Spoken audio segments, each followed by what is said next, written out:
ابھی سنو رشتہ داریوں کا جواب. یہ تم رشتہ داریوں سے یہ ثابت کرنا چاہ رہے ہو. پہلے تو اپنے بابوں کو پڑھ لو. تفسیر ہے کس کی؟ ابن قیم الجوزیہ کی, مجلد الثالث اس کی تیسری جلد. یہاں پر کیا ہے؟ فلو نفعت مسئلۃ القرابہ والمساہرہ او النکاح مع عدم الایمان لنفعت المسئلۃ التي كانت بین النوح واللوط وعمران.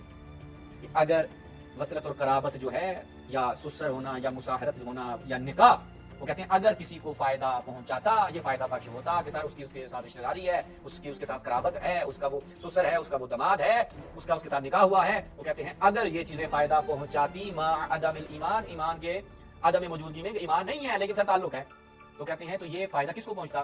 حضرت نوح, حضرت لوط اور ان کی بیویاں جو تھی, بیویوں کو فائدہ پہنچتا, کیونکہ جو وصلت اور قرابت ان کے درمیان تھی, حضرت نوح کی بیوی, حضرت لوط کی بیوی, بس کیونکہ نبی کی بیویاں ہیں, سر قرابت داری ہے, ہو جانا تھا.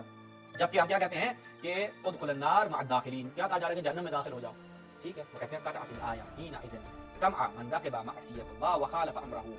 اب جو شخص, یعنی اس یہ آیت قطع کر دیتی ہے ہر اس طمع کو کہ جو شخص اللہ تعالیٰ کی معصیت کرتا ہے, اس کے امر کی مخالفت کر دیتا ہے, ہر طرح کے نفع کو, ہر طرح کے فائدے کو قطع کر دیتی ہے, ہر طرح کی امید کو ختم کر دیتی ہے. بھائی کوئی فائدہ ہی نہیں ان چیزوں کا. یہ کون؟ ابن قیم الجوزیہ. اگر کوئی فائدہ پہنچتا نبی کی بیویوں کو پہنچا, جبکہ قرآن مجید کہہ رہا ہے نبی کی بیویوں کو جہنم میں داخل ہو جاؤ, جہنمی ہو, تم نے خیانت کی ہے, کیونکہ ایمان نہیں لائی اپنے نبی پر, لہذا شرط کیا ہے؟ ایمان ہے. ابن تیمیہ کیا کہتا ہے؟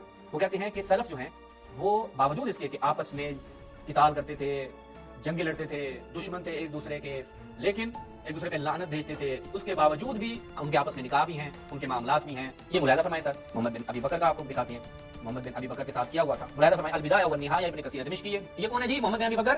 یہ خال المومنین ہیں, حضرت عائشہ کے برادر ہیں, بھائی ہیں. اور یہ رشتہ داری کیا ہوا؟ اس رشتہ داری کو کسی نے بھی لکھ نہیں کیا. محمد بن ابی بکر کیا کرتے تھے؟ معاویہ بن حدیج, اس کو برا بلا کہتے تھے. اور کس کو کہتے تھے؟ عمرو بن عاص کو. آپ کے معاویہ بن ابی سفیان کو محمد بن ابی بکر بہت برا بلا کہتے تھے. عثمان بن عفان کو بھی برا بلا کہتے تھے. اچھا, اب اس سے کیا ہوا؟ معاویہ بن حدیج جو ہے وہ بڑا غصہ ہو گیا. کیا ہوا؟ فقط اس نے ان کو قتل کر دیا. صرف قتل کر دیا نہیں بھائی, مومنوں کے اس ماموں کو دوسرے ناسبیوں کے ماموں کے ایک بندے نے گلے کی کھال میں ڈال کر آگ لگا دی. جب حضرت عائشہ کو اس بات کا پتہ چلا, وہ بڑی چیخو پکار کرنے لگی, رونا پیٹنا ڈال دیا.